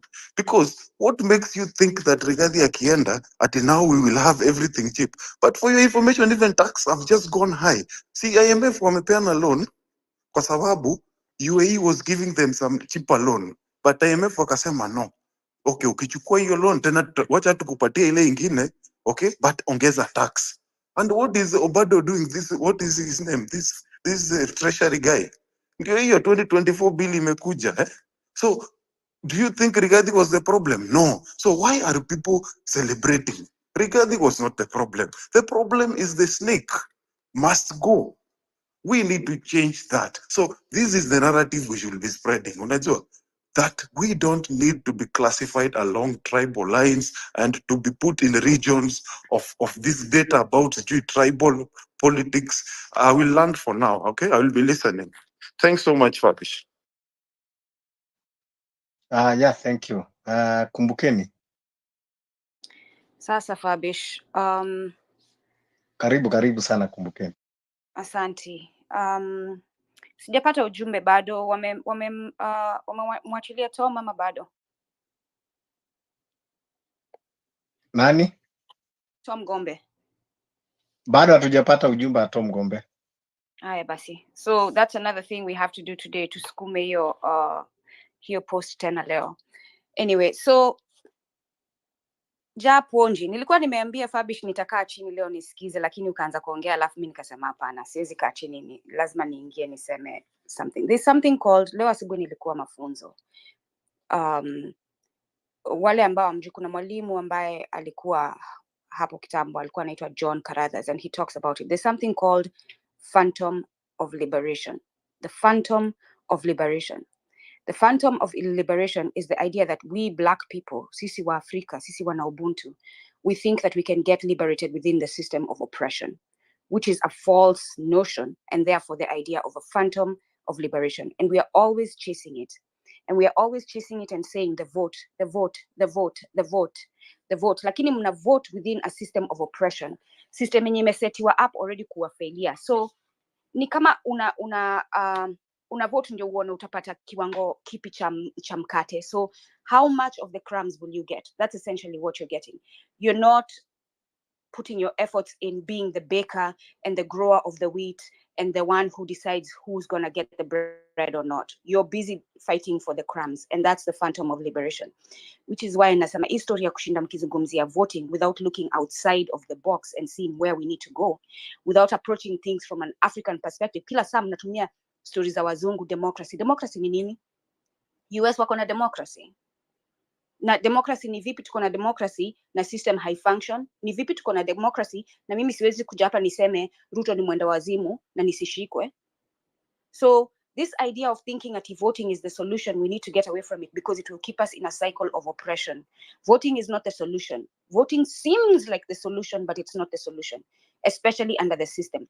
Once we break this system and we have our own system, then we can start talking about how are we going to govern that system. And maybe we start planning ahead and implement once we have liberation. Lakini historia kushinda tukisema under this system of oppression, ati tukivote there's no liberation as long as the system stands. Asante Fabish, wacha nirudi chini. Sorry. Before you go down, I would like to be clear. What I was saying was this. Listen, at the end of the day, that's what I said. At the end of the day, you must have a voter's card. You know, you want to get rid of the whole system. Yes, well and good. We still need to vote it out at some point, and unless you're going for authoritative, or any other, dictatorial, means of governance. I think as we speak now, we need to make sure at least we have the voting card. I'm not saying that we are going to vote 2027 or tomorrow or after tomorrow, but we should have also plan A, B, and C. So plan B, A should be like revolution, okay? And then we move to plan B, plan C, all those courses of action. But if we just go for plan A and we keep, I know revolution takes time, but what if we are called for votes for something that affects our lives, like what we are talking about now, the system or referendum? Yeah, Jabonji, Go on. you know, where the point where we start getting distracted, your narrative najua umetoa huko kwa ukio mtata. That's what I'm telling you. These people sometimes they want to put themselves kwamba wanajua ama they are leading us while they are distracting us. Number one, taking a vote does not need 1 year. When we have a proper system that is working, even 2 days, 3 days, kila moja anaweza na nakakata kura. Telling us to have full plates at the same time is not making sense. Tumekuja tukakaa tukazungumza na tukaona, we have weighed all options. Tukaangalia tukasema, the only way ya kumwondoa William Ruto is not through voting, it is through revolution. Telling us at some point, when you already remove and you already have a credible institutions in place, taking a voter's card, it does not need sijui kungojea nini. When the systems are working, within 1 week kila mtu amekuwa na voters card na imeisha. So I don't know why now people lazima ati some things is very normal. very very, you know, si kitu ya kusema tu kwamba lazima kupanga kuchukua kadi. Ikifika hiyo wakati watu watachukua kadi. We are not saying kwamba ati watu watachukua cards forever. Now you are asking another question that we are taking ourselves round bottom to the pit, that what if there is something to vote in this country? That is not even should be a question from someone ambao tunajua kwamba tunapigania revolution. Voting in this country with this current regime. Now, what is the difference between IBC and the judiciary? You want to tell me that things that judiciary cannot do, IBC will have that miraculously, that they will execute the mandate as expected, while judiciary, that actually they are the ones supposed to be very strict in adhering to that constitution, are doing other things. So what we should be saying is, in this current regime of William Ruto, we don't want to hear anything about call voting. Ujaribu kutu yani anything about voting under William Ruto is a scam. We must first understand and stick to that. Hata iwe nini. Anything about voting in William Ruto regime, that one is a scam. So William Ruto akiondoka, we have, whether hata kama ni transition committee, you know, problem with watu kama Okiya Mtata, they start to be, you know, they are led with greed and now opportunistic. Kwamba, okay, this is our opportunity, tukuje, tutafute ile fame ya wanasiasa. Now they are not thinking about the interest of the country again. They are marauding like wounded hyenas, looking for kaka somewhere. Ni kama fisi, wanazunguka sasa wakitafuta mizoga. That is politicians, typical politicians in Kenya, how they behave. They always look for opportunity, but they don't want to face realities with people. Okiya Mtata, I can assure him that leo tukaenda uchaguzi, anafikiri anaenda na Ruto, even we cannot even gather 1 billion votes. Wacha hiyo kwamba anajidanganya na kujiuzia uongo ya pesa nani. That is the reality for now with William Ruto. But later, yes, it is that we can uplift him. So hii mambo ni ya kutudistract, kutuambia kura kwani inahitaji nini kuchukua kura kama institutions zina work. Siku 2 siku 3 kila mmoja ameweka kura mfukoni. Kwa hivyo mbona tuchukue hiyo ikuwe ni big deal? Big deal ni kuondoa William Ruto saizi. That is a big deal. Tukafika 2027 kama tujemuondoa Ruto, hatuwezi kumuondoa kwa kura, tutaendelea pia lazima tumuondoe kwa revolution. That is what thing we should be talking about. Fabish, I understand that we are in a forum for revolution. I respect that and I am in for it. What I'm trying to say is we can always deal with revolution as also we try to maraud or work on other ventures. It's like this public participation or whatever, we know it's rigged, but doesn't mean that we cannot do things like protests, you know, going to the street, using hashtag, all this, as long as all our aims are headed to the same thing, you know, like we are all trying to get there. All our motive is one, to get rid of Ruto. Any channel we can use at our disposal, you know, whatever it takes, as long as we all align towards the goal. That's what I'm trying to say. I'm not saying that the only way is voting. I know that for a fact, and you know, and we all know, no one is going to beat Ruto on the ballot box in 2027. We all know that now. However, during our revolution, we should always keep in mind, like, what's next after revolution? We have to form systems. We have to come up with a country. We have to come up with a solution to form the government. And someone just said before they dropped out that the system is so corrupt, it's not working. Yeah, we can fix that after revolution, but we still need to have the card ready for anything. That's what I meant. Plan A, B, C, and D. People who are doing demonstration, we cannot stop them because it's not revolution. People who are going to vote, we cannot stop them if that is the case because the revolution is going on. We will try, and that is what we are trying to do here. So We should suspend constitution like Ruto has done. Ruto has actually suspended constitution, and it's showing us his middle finger. That is what he's doing. But what do we have left? Because the judiciary is gone. The IBC is gone. So what do we have left? Civil disobedience is what I advocated for the other day as part of the struggle, to get rid of this guy, civil disobedience. But again, if you look at all this civil disobedience and all this demonstration and revolution, we need to bring in people of the like-mindedness, and we need loyalty.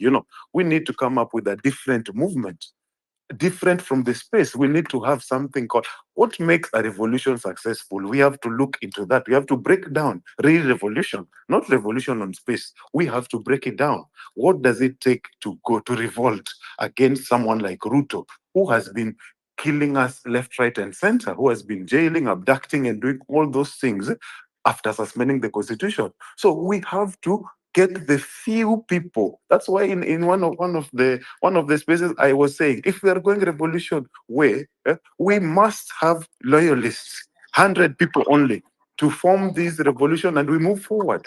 Okay. Sorry, I think Kali Angoma, your mic is on. Kalia ng'ombe. You can go on. Hi. Okay. Um, Kaliangoma kidogo Kaliangoma yeah, can you? before you talk, I wanted to talk to this guy of unasema mambo ya vote. No, ngoja I think kwanza. Seko ngoja kwanza. Let Kalia ng'ombe. Tutarudi. Japunje kuna zizi. sawa.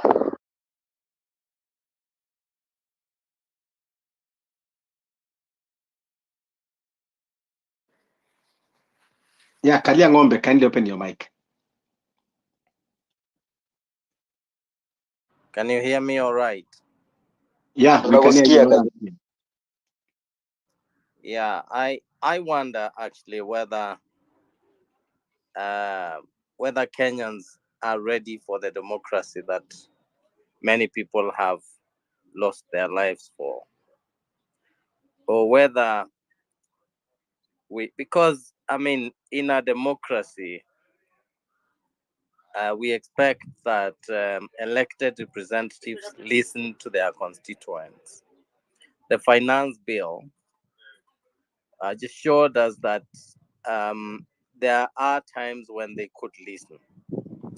But we take this for granted, and I think Kenyans imagine that a dictator would owe them anything, right? So we keep voting for them. If you look at our country, we voted for Kenyatta, we voted for Moi, we voted for Ruto, and we voted for only one Democrat, and that's Kibaki. I think Uhuru was close, but not there. What we don't know is that the vote we cast for dictators affirms our irrelevance. And yet people think that a strong man owes us anything. A strong man owes us nothing. We get abused, we get used to it. But it seems to me that we love them. How many people, including the Gen Zs now, are ready to fight? Maybe we should reach a point where we say, let's give Kenyans their skunk, right? If Kenyans want Ruto, let them have their Ruto. If not, then we really need to fight for our democratic space and elect the right people. But who are those people? Who are those people that are coming out to show that they actually do believe in democracy? The finance bill, for example, right? It is pushed down our throat. And there are many other decisions that have been pushed down our throat because we elected a strong man. But it seems to me that is what Kenyans want. What else do they want? And are we the majority that want a different rule? Or are we the minority? I think that's the question. I'm posing more of a question than an answer, and I'd like to hear what you guys think about that. Sorry, that's it. That's all I wanted to say. Thanks.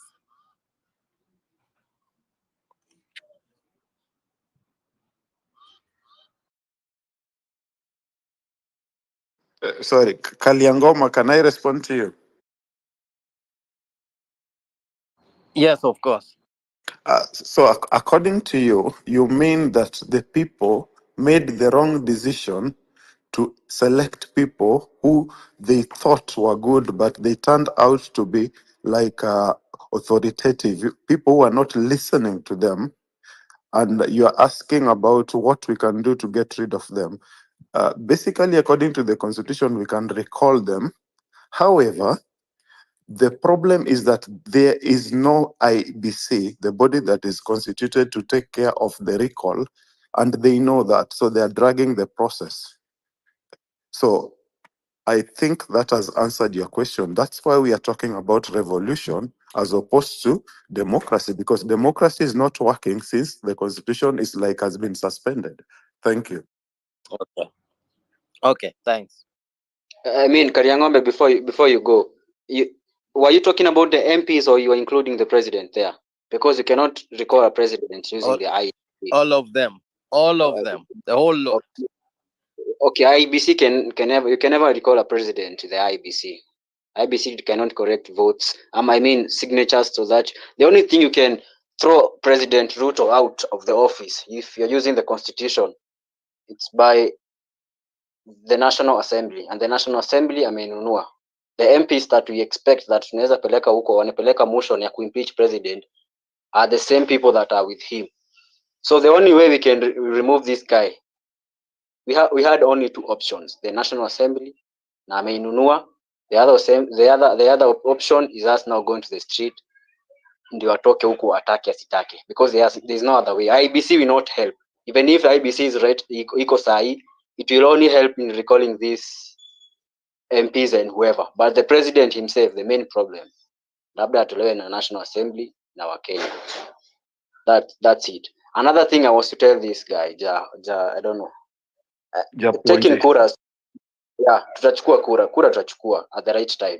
But for now, and that's why I'm actually telling people not to join these spaces for politicians, because they will actually be having their own agendas there.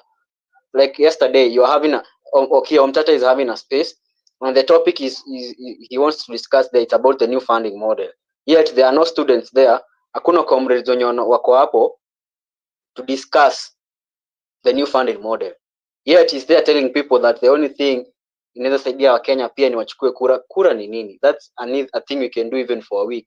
It's not a big deal. Hata tukichukua kura hakuna IBC. I mean, it's there. Tutafanya hiyo. Lakini the main thing is revolution 1111. For us to go for street. Hata kama tutenda tulale huko, that's the only thing. Taking votes, we are going to take. New registered voters will be there. Many of them. You wait and see in 2027. There's so much people who have never voted and they're going to vote. Watu wenye from 2002 to 2005 will be having their votes there. Those are around 8, I don't know how many millions of people. Very many of them. Sesko. Yeah. What you should understand is, it is not guarantee that we are going to have election in 2027. It is not guarantee. And if William Ruto and all these other bunch of politicians waiting for that 2027, they might be surprised. That election might be next year. It might be 2026. It might be early next year. It might be mid next year. So, kitu ya kwanza is the narrative of these politicians, these opportunists, that they will be coming now and posing a question. Yes, even if we remove William Ruto, and then what? What will follow after that? To me, I'm sorry to use these words. I want to say those are very stupid questions that does not make any sense.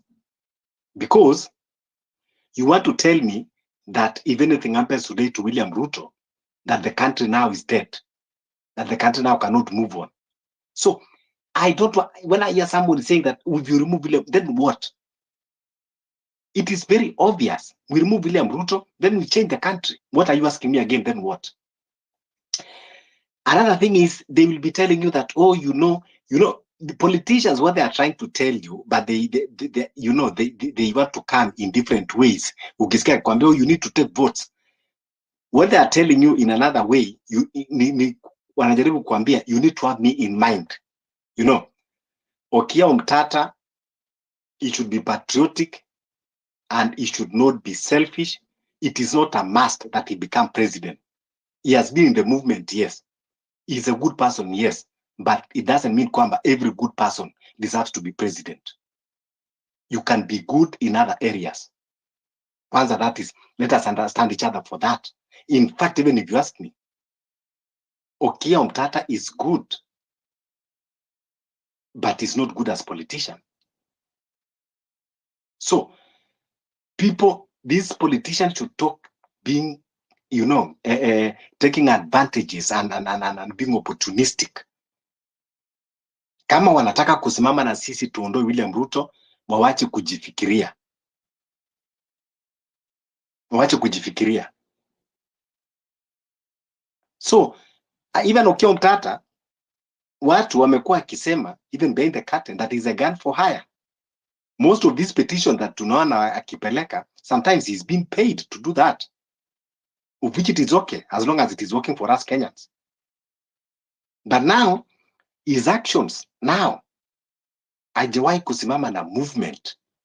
Kila wakati ni hii, kila wakati ni hii, na unakuja kututuma tuchukue kura, tunaenda kuchukua kura kwa nani?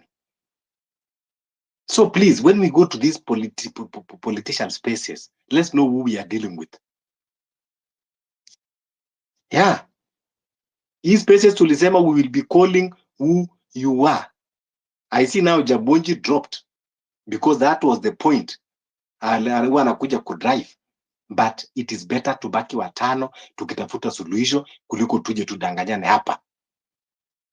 In these places, si tunakuona 18 when you try to drive agenda of politician ati you know something that is making sense. It's making sense. Kwani kura itaenda wapi? Kura itakimbia iende wapi?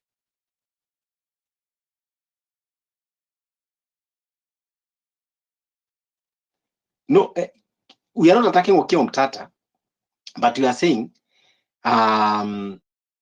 he should come out and support the movement na awache mambo ya kutuambia tuchukue sijui kura. Awache mambo ya 2027. Okia Omtata should. Kuna jamaa hapa anaitwa Arvin, wanafanya na yeye. We send him clear message here. I have texted him, I have even DM'd Okia Omtata, and I always tagged him that letting come out clearly, support the movement and be at the forefront. Mambo ya election hawachane nayo kwanza. We have him in mind, of course. Always, you should know that. We have him in mind. But you see now, when he comes to spaces and telling people to take votes, then people will be going and spreading messages that bring confusions. Because he should be number one, championing for revolution.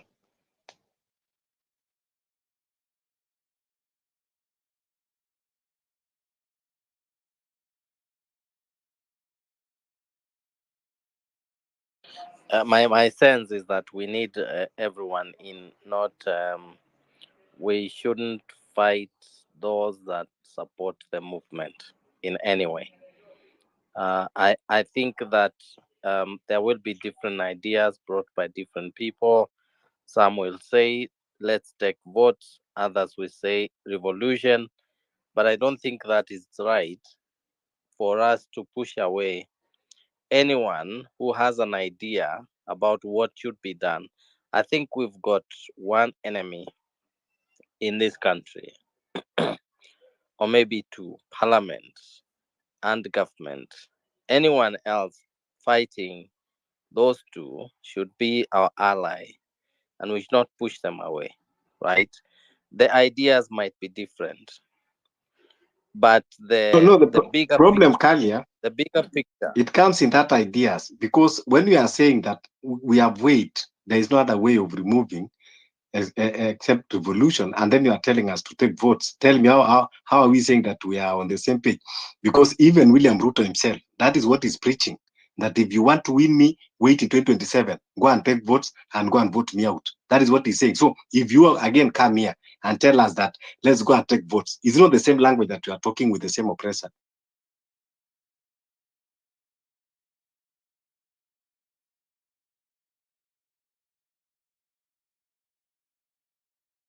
I hear you. Kalia, I hear you, Fabish. I hear you, Fabish. But I think I think, You I think mean, there's not one way to achieve our goals. There are several ways.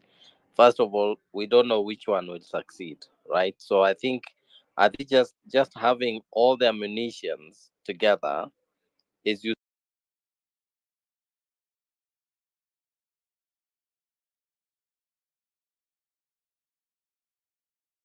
for me is the most important. What you need is people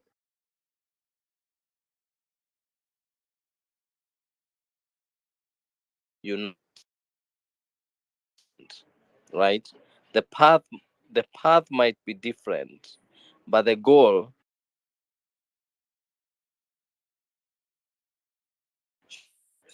if those people are,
Kaliang'ombe, we lost you.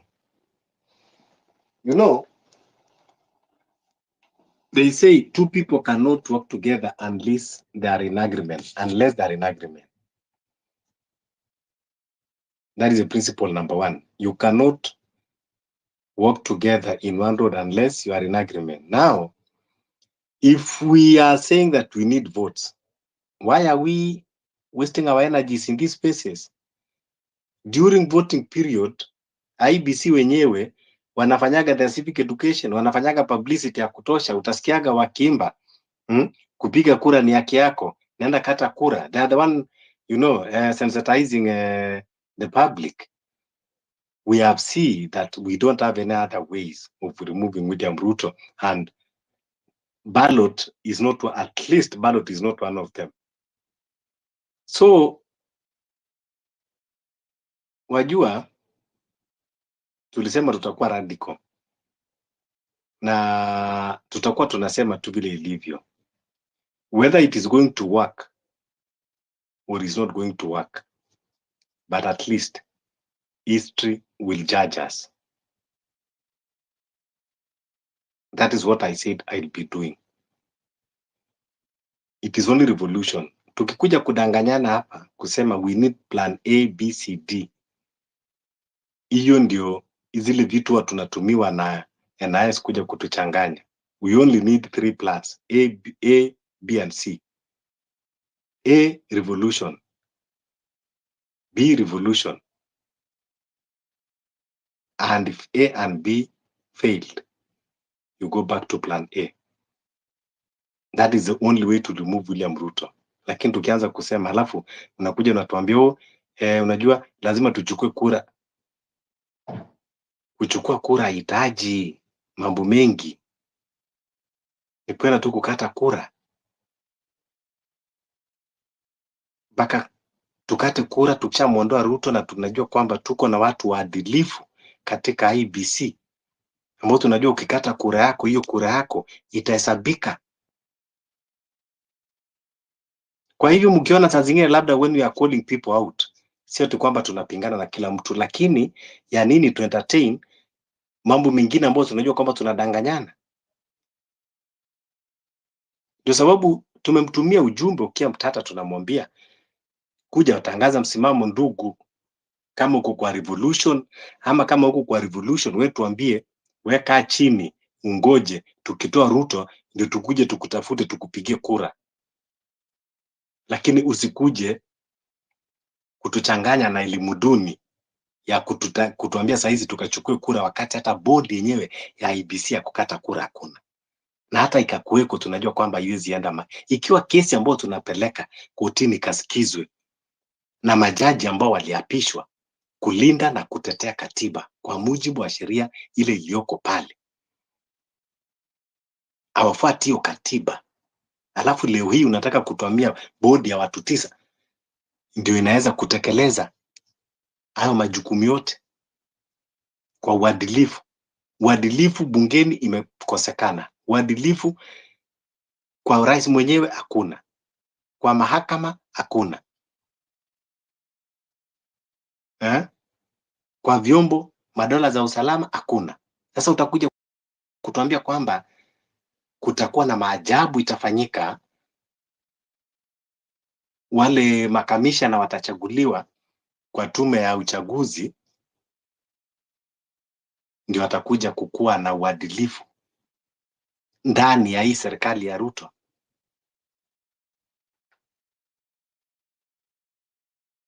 Sasa ile kitu ambayo iko tunasema tu ni kupotezana muda. Saa zingine unaweza kuwa unaonekana uko na ushawishi mkubwa, lakini haimaanishi kwamba unajua kila kitu, sababu wale ambao tunafinyiliwa ni sisi huku chini. Sasa tukija zingine kutoa hoja za kupotezana, ndio sababu tunasema kwamba tutajitenga na hizo hoja. Haina haja tupoteze muda mrefu, muda mwingi tukiongea, tukipapasana na tukileta hoja ambazo tunajua kwamba hazina msingi, hazina mwelekeo. Hapa tumeona kwamba tuko na kiongozi ambaye anatunyanyasa, amekiuka katiba, kanuni, sheria zote za nchi, alafu bado mnatuambia kwamba tukate kura tumbandue. Kivipi? Ikifika wakati tushambandua kukata kura, hiyo si kitu ya kusema ati tunaifanya ikue kwamba ni hoja kubwa, lazima sijui tuiwekee miadhara. Hapana, kila mtu anajua mahali pa kwenda kukata kura ikifika, lakini hata before kwenda kukata hiyo kura tunahitaji kwamba tuko na tume ambayo iko na uadilifu, inayoaminika, inayoeleweka, tume ambayo itakumbatiwa na wananchi na pia itakumbatiwa na sheria. We need a commission that will be accepted by the citizens and also it will be accepted by the law. That is what we call the credibility of that institution. So, as we are talking, saa zingine we have these inflation people. They will come. They have their own interest that we cannot tell for now. But they will try and divert us slowly by slowly, taking us into their ideologies, because some of them are conflicted. Some of them, yes, they mean well for this country, but they have very high ambition and they want to drive us to that ambition. We don't have problem. We are all Kenyans. We support every ambition. As long as you are clean, you are trusted. But don't divert our attention. Don't bring confusion. Let's not be agent of confusion by ourselves. And that is why it is becoming very difficult to understand each other. Because people want to hear soft things. And people want to hear what they want to hear. If we are saying we have to face revolution, you have to understand that it is about sacrifices. But because some people, they don't want to leave their comfort zones. And that is why they don't even want to hear those kind of talks, but they want to remain relevant at the same time. That is a problem. That is when we have a conflicted personalities, because this person wants to remain relevant and yet you want change at the same time. You have to choose what you are going to sacrifice. In a revolution, you have to sacrifice something. Some of these people, yes, we know that they have huge investments They might also have fear of that, their investment. Some of them, they are investing with their partners who are members of this regime. They are here with us and they are scared. Because if these, their partners are affected, even them, they are going to be affected. That is what you people don't know. I don't know now my big wigs, these politicians. What gonna join businesses, join properties with the people who are in the regime, join companies. So that is why kazingine mambo kuna mazungumzo ikienda mahali, but at some point no. They even fear for their investment. And yet here we will be supporting them blindly, and now they will be diverting us. I know this kind of conversation for a radical movement is going to be very difficult. There are those that will join with excitement, but at some stage they are going to drop.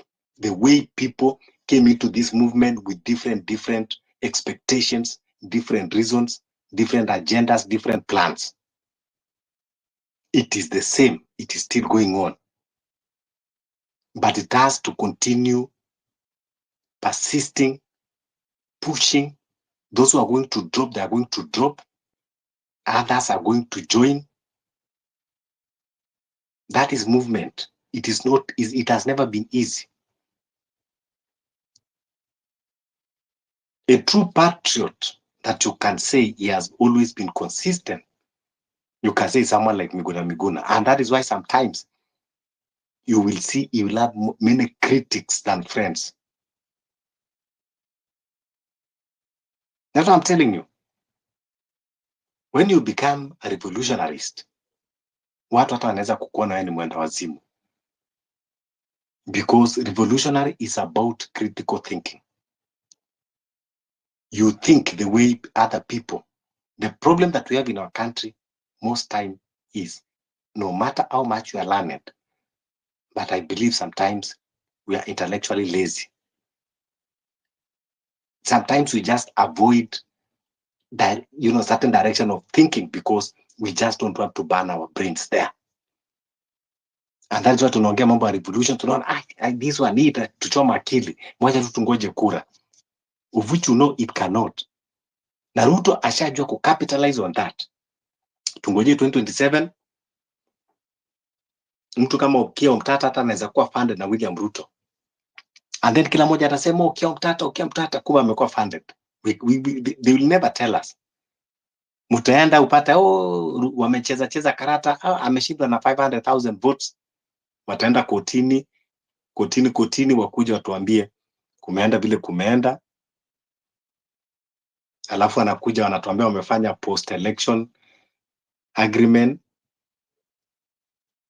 tunawekwa kwa box, tunaendelea tukienda. If we continue this trajectory, lakini people will come and say, we have to share different opinions. Everybody in this movement, there are many other ways. There are a lot of ways of removing. Tell us which other way. Lakini tukikuacha utupatie which other way, utatupeleka pale kwa voting. Lakini tukiendelea kuoja hapo kwa voting, utatuambia kwamba unajua kwamba Ruto ataiba. Tunarudi tena pale tulikweko. There is no any other language that you can use for revolution. There is no any other language. Hata hao kuambia. Tukasikiza saizi Okiya Omtata sababu anahitaji relevant. Tutamunga mkono tuchukue kura. Hata tupeleka mpaka uchaguzi ishe, aje atuambie kura imeibwa. How many times Raila amekuwa akichezwa? Anazungushwa mwishoe ni kuja kulia imeibwa. Tutazunguka kwa hiyo circles mpaka lini? That is why we are saying no, we should now stop hiyo mchezo. Hiyo mchezo wapatapotea, we should now stop and start life afresh. That's what we are calling for. I know kwamba yes, along the way wale watu ambao tumeanza nao wengine inaendaga inakuwa uncomfortable because wanataka kutuambia vitu ambao. So guys, personally mimi sitachoka. Wale ambao tunaongea radical movement, radical revolution, tutaendelea kuongea. Wale ambao wanataka kupiga kura, you are free to do so. Lakini What I can tell you, mimi nilishatangaza msimamo. Ile siku watu wataenda kupiga kura, Mungu atujalie atuweke hai wote, mimi nitakuwa on the street nikishatengeneza posters na banners nikiwangojea. Mumalize kupiga kura, mtanipata tu kwa street, muje mniambie kimeibiwa, tuendelee. Because mimi kama ni kupigana kwa street kwa revolution, nitaendelea kupigana, sitachoka hata iwe lini. Sisemi kwamba lazima tuende 11-11 tushinde, hata ikuwe 11-11 2024, ikuwe 11-11 2025, ikuwe 11-11 2026, ikuwe 11-11 2027, hata ikuwe 11-11 30. As long as I am alive, I am for revolution with this regime. When we get a good regime, I'll be a champion. Mimi ndio nitakuwa naenda kukata kura mapema, na ikifika 4 in the morning nitakuwa napanga laini. Manake nitakuwa najua I'm dealing with the right people and my vote counts.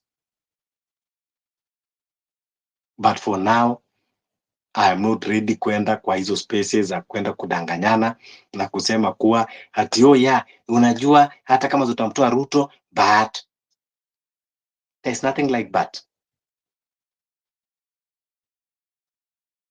Tunajua kwamba mtoto akizaliwa atahitaji kukuwa na chupa ya kukunywa maziwa. It's very logic. Sasa mbona tunaweka kama kukata kura is a very big deal if it is not distraction? That's why nataka, you know, I want us to understand, you know, and let us stop in this country kuona kwamba everyone is saint. That is a problem that we have. That personalities. Mtu anakuja ni mkora before to realize. And that's why unaona hata hii nchi kama wale wa Finland, watu wa Wasingishu wameoshwa hata na makonme mengi because mtu anakuja mdanganya kidogo. So tunasema kila mtu hii nchi anaweza kuwa ana lengo lake. Regime si wajinga, wakitaka kutumia mtu wanaangaliaga ule mtu ambao wanajua kwamba atawina hati ya watu. So we are not here to attack people, but we are going to attack when you bring ideologies that is not matching with the revolution. We are going to call it out. Irrespective. It doesn't matter wewe unataka kujita nani or the influence that you have. It is better tutakuwa tunaita vitu vile zilivyo. So the reason why kwamba nimesema, because nimeona watu wana comment hapa kwamba mbona imekuwa, we are not attacking Okiya Mtata, but tumesema kuna watu walikuwa kwa spaces zake, tukasema if Okiya Mtata until at this point, even after seeing that judiciary is failing, bado anaambia watu wakate kura, it makes us to doubt even his sanity. What we would be expecting him is to come out strongly and support the revolution and be at the forefront. Lakini si kuja tena kutuzungusha tena kuambia watu wakate kura. That's why we are saying there is a way that unaweza kuja ukasema we even question your sanity. So everyone sahi ambao bado anasema anatupeleka kwa kura, lakini we cannot be following people blindly. Me, I'm not supporting personalities, but I'm supporting agenda that is working for our country.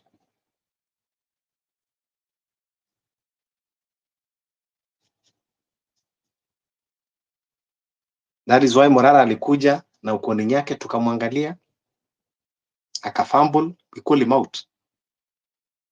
So Okiya Mtata, yes, watu wengi wanamwamini, but unajua we have to start by seeing things on a different lens. Ndio tusiwe tunakuwa victimized kila wakati, tunaanguka, tunakuwa victim kila wakati. We need first to set our language so that we understand anyone that is coming here.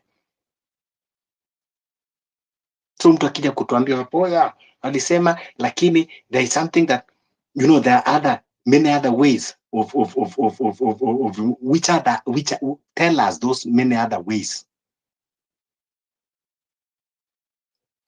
If you want to take us to the constitution that this regime are already suspended, iko na only 3 options ya kutoa president: moja akikufa, ingine parliament. Watu yes wanaweza labda kwenda kutumia njia ndefu kuchukua signatures milioni, alafu kupeleka parliament, alafu ndio parliament waendelee na procedure. It is still the same thing, parliament. Sasa hiyo ndio utatuambia kwamba ati sijui tusukume IBC ndio tuweze kumtoa.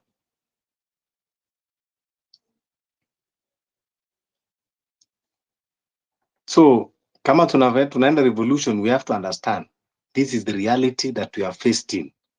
We don't have any other choice. We don't have that luxury. Sisi pia tunachoka tukiwa tunazungumza kila wakati hapa.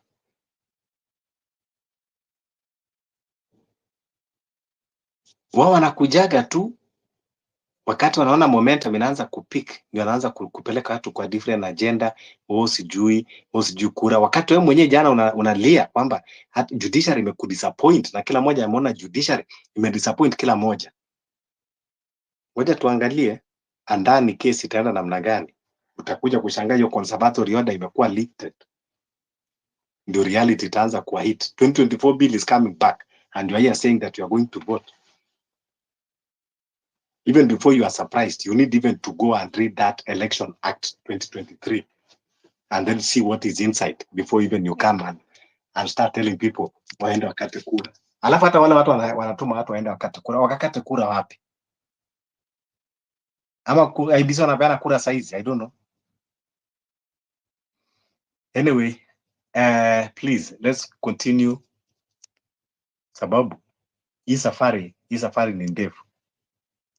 You know, at some point nilikuwa nafikiria kwamba tunahitaji kufanya civic education mashambani peke yake, lakini kumbe hata huku mijini pia tunahitaji kujifanyia civic education wenyewe. Jasiri, kuja utuongeleshe ndugu yangu. Kujeni tafadhali, munisaidie tu tuzungumze, because kazi ni kubwa.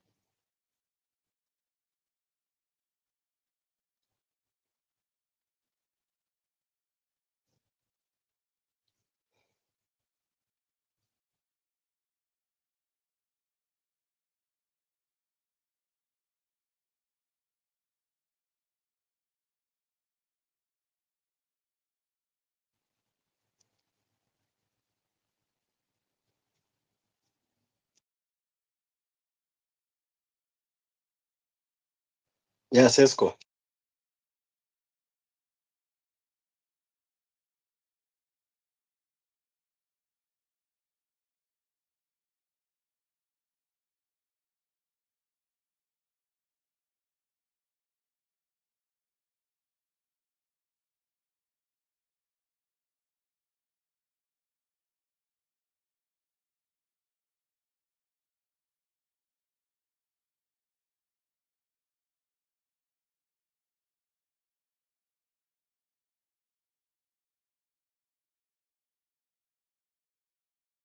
Yeah, so tuendelee kuongeleshana,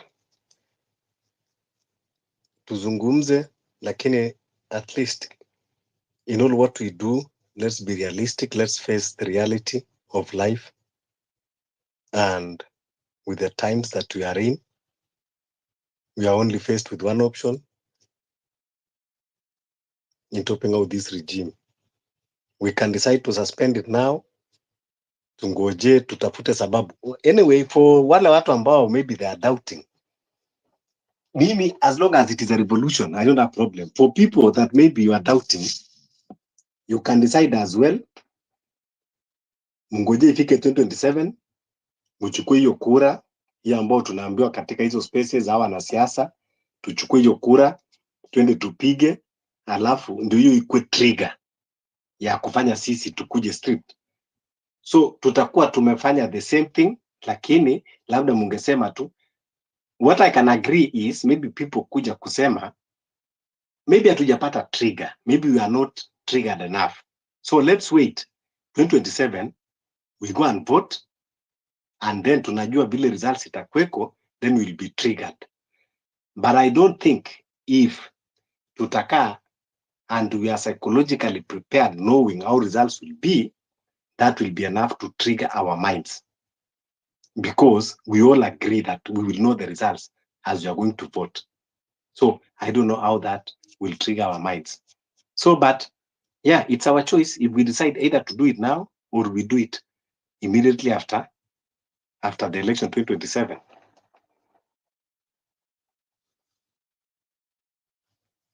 We can decide to feed their ego if that is what will make them comfortable.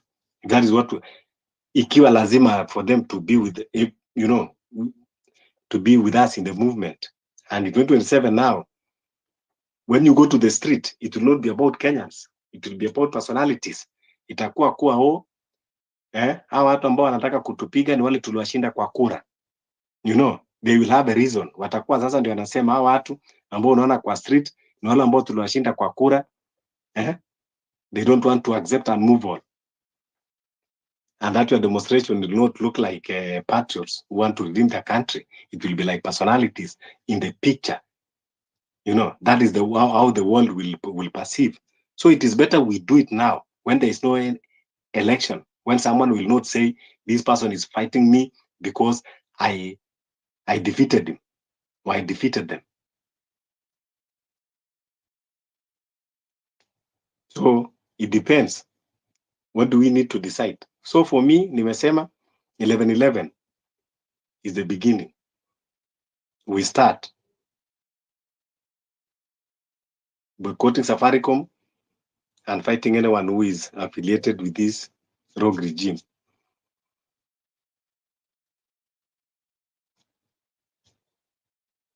Yeah, request the mic. Akina Cyprian, tell us your mind. Tell us what are you thinking?